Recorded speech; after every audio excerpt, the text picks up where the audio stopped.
Hello students, in this session we will discuss about op-amp as comparator and its application. Whenever we talk about operational amplifier and especially when we discuss op-amps in open loop configuration, we know that its gain is very high to the level of 2 into 10 raised to power 6. So if we discuss its input output characteristics of an operational amplifier when it is in open loop configuration, you must have remembered that we have discussed that it has very narrow region where it can used as an amplifier, and most of the time it works in saturation. Now why it works in saturation? Let's re-emphasize once again. Suppose we have kept this pin as an input pin and the inverting pin has been kept as a reference voltage. Let's say this reference voltage is 2 volts and we are providing an input signal, let's say it's a sinusoidal signal, sine wave, whose amplitude is varying from -5 to +5. So I can write down plus minus 5 volt is the input signal. We know that whenever this differential voltage, this is VD, so when this VD is there, the difference between V in and V reference, that VD is get multiplied with the gain, and that is how we are getting output. Since gain is very high, so usually output is either VCC or minus VCC. Okay, so whenever input voltage, that is V in, is greater than V reference, like written here, whenever V in is greater than V reference, that is more than 2 voltage on a positive half cycle, okay, what will happen? Whenever it will cross like this 2 volt, so whenever it cross 2 volt and will remain above the 2 volt, output will be plus CC. And whenever the voltage is below 2 volt or reference voltage, in the second case, the output will be negative saturation, that is minus VCC. So that is how we can say an open loop operational amplifier always operates in saturation region. The reason is because क्योंकि हमने इसको open loop में लगा रखा है तो उस वजह से इसका गेन बहुत ज़्यादा है. तो जैसे ही जो डिफरेंस है VD, V इन और V रेफरेंस का यूजली 7.5 माइक्रोवोल्ट से ज़्यादा होता है, तो 7.5 microvolt into 2 into 10 raise to power 6, तो ये अपने आप ही 7.5 microvolt into this gain, it will become equal to 15 volt. ठीक है, तो जैसे ही ये VD इस वैल्यू से ज़्यादा होगा, the output will be saturated, और इसीलिए इसको कंपैरेटर बोल रहे हैं. Means we are just comparing V in with V reference. तो हम कंपेयर कर रहे हैं कि जैसे ही V in V रेफरेंस से ज़्यादा हो, there would be plus VCC output, और जैसे ही V in V रेफरेंस से कम होगी, output will be minus VCC. So that is how op-amp works as comparator. Now let's discuss its very basic application, op-amp as a comparator and its application as a zero cross detector. Suppose we have given a triangular wave shape which is symmetrical about the zero line, that is 0 volt के cross ये बिल्कुल symmetrical है. जितना इसका amplitude 0 volt line से ऊपर है उतना ही इसका एम्पलीट्यूड 0 वोल्ट से नीचे है. ठीक है, तो it is symmetrical about zero line and we have given reference voltage to the inverting pin and reference is 0. यानी अब हम जो कंपैरिजन कर रहे हैं वो 0 वोल्ट के साथ ही कंपैरिजन कर रहे हैं.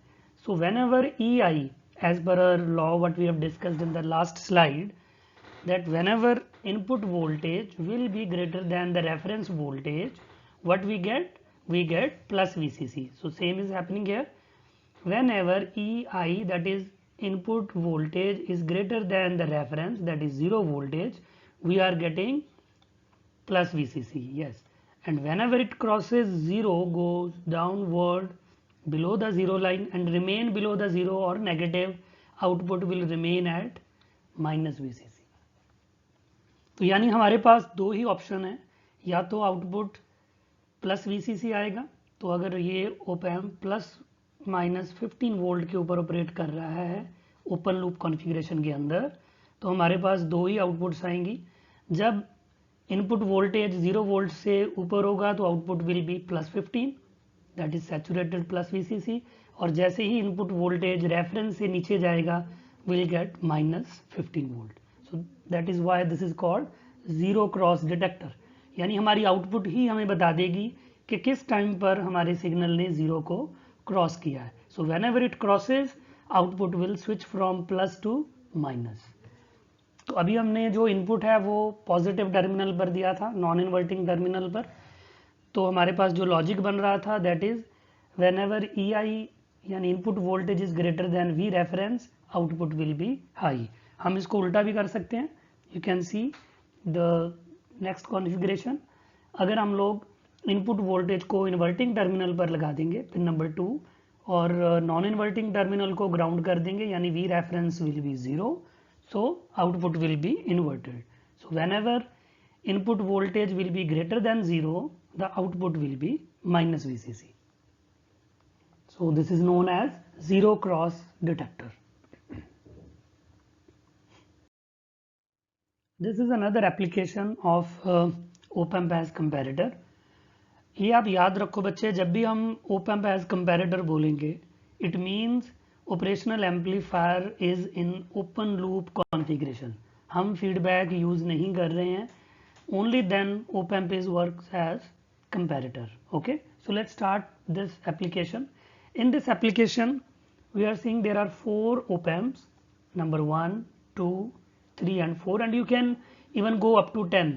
ठीक है, आप अगर सीरीज लगाओगे इन सब की, ठीक है, तो आप इसको ज़्यादा भी लगा सकते हो। But the idea is we have one voltage divider circuit which works between ground that is 0 volt to 15 volt के बीच में हमने इक्वल वैल्यू के रेजिस्टेंसेज लगा रखे हैं।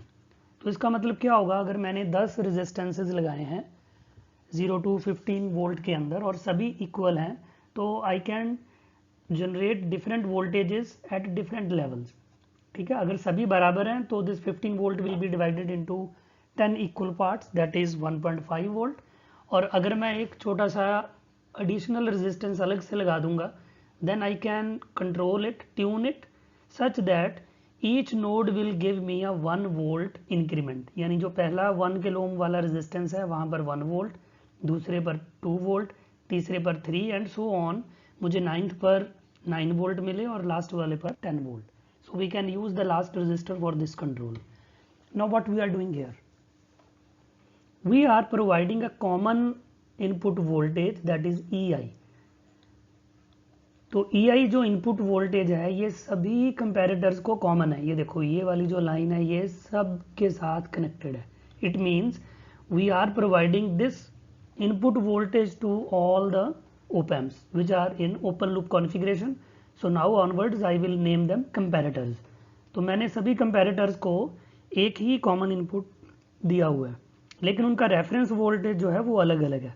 The first one is working at reference 1 volt, second is at 2 volt and so on. So what will happen now, whenever this EI is, let's say the first case EI is at 1.7 volts. Now what will happen, क्योंकि EI 1.7 volt पर है और जो पहला comparator है उसका जो negative pin है वो 1 वोल्ट के ऊपर है, तो पहले कंपैरेटर का जो EI है वो रेफरेंस से बढ़ गया है। It means it will gives you positive VCC। दूसरा जो ओप एम्प है इसका जो रेफरेंस है दैट इज 2 वोल्ट और EI जो है इससे कम है, so it will gives minus VCC।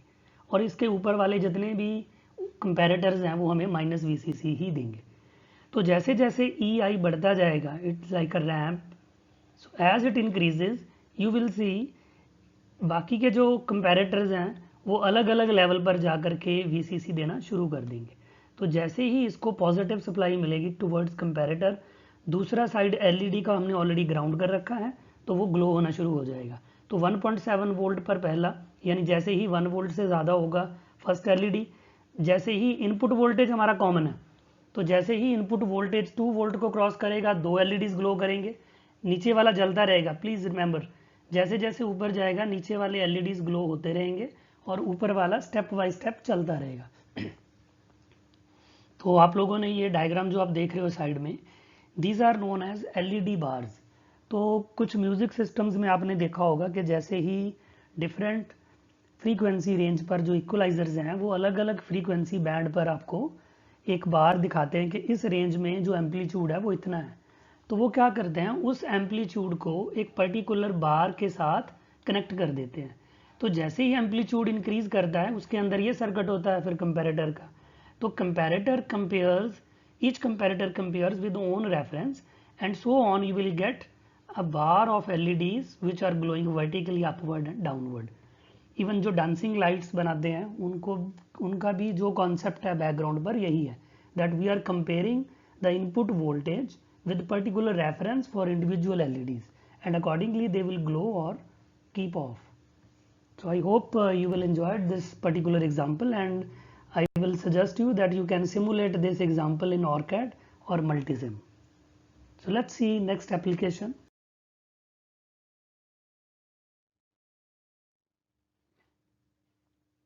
इसकी जो मेजर दो एप्लीकेशंस हैं, पहली एप्लीकेशन तो है मोटर स्पीड कंट्रोल, क्योंकि अब हो क्या रहा था पल्स विड्थ मॉड्यूलेशन के अंदर, ये एवरेज स्पीड कंट्रोल कर रहा है basically.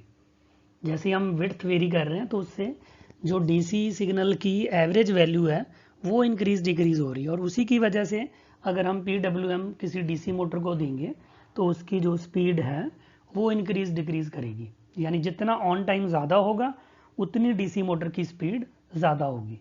And same thing could be for light intensity, आप किसी एलईडी लाइट इंटेंसिटी भी वेरी कर सकते हो।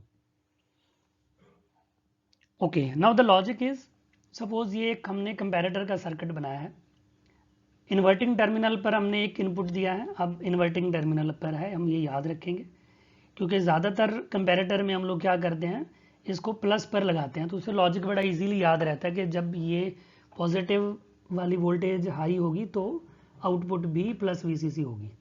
यहाँ पर हमने जो एग्जांपल लिया उसमें नेगेटिव पर उसने यूज़ किया हुआ है इनपुट को, और रेफरेंस वोल्टेज जो उसने है प्लस पर लिया हुआ है। सो व्हाट विल हैपन, यानी जब ये बड़ा होगा V reference will be greater on, then उस केस में क्या होगा, ये नेगेटिव में जाएगा। ठीक है। So what we can say, whenever this V in will equal to 0, यानी sorry equal to potentiometer output, तो ये जो हमारी पोटेंशियोमीटर की आउटपुट है, ग्रीन कलर की जो लाइन आपको दिख रही है ये वाली, इसको मैं इंक्रीज कर सकता हूँ, ऊपर लेकर जा सकता हूँ, या डिक्रीज कर सकता हूँ, नीचे ला सकता हूँ। इस केस में क्या हो रहा है कि ब्लू वाली जो आउटपुट है मेरे पास V आउट, जैसे ही V इन इससे बड़ा होता है ये इन्वर्ट हो जाती है क्योंकि हमने इसको नेगेटिव टर्मिनल पर दिया हुआ है।